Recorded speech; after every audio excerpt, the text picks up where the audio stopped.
महात्मा गांधी और nationalist movement.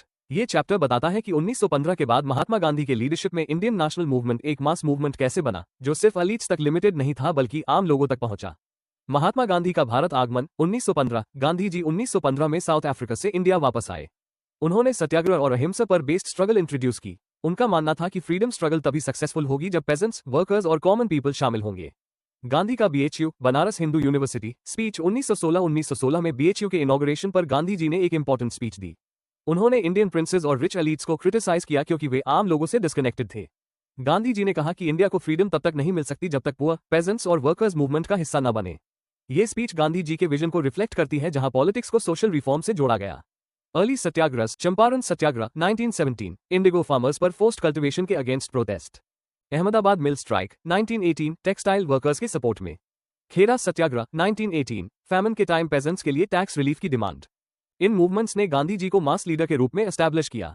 Rowlatt act और Jallianwala Bagh 1919। Rowlatt act ने ब्रिटिश गवर्नमेंट को बिना ट्रायल अरेस्ट का पावर दिया।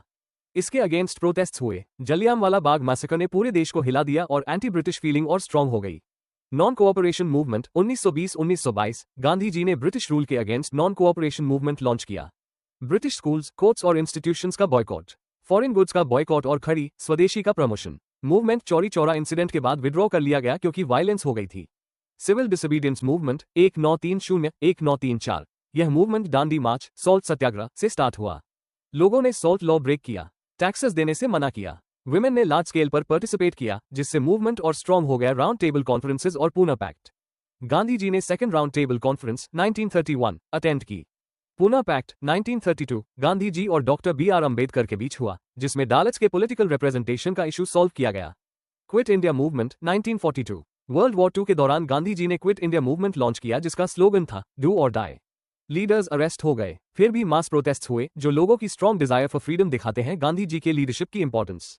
फ्रीडम स्ट्रगल को एलीट मूवमेंट से मास मूवमेंट बनाया। डिफरेंट सोशल ग्रुप्स को यूनाइट किया। अनटचेबिलिटी जैसे सोशल इवल्स के अगेंस्ट काम किया।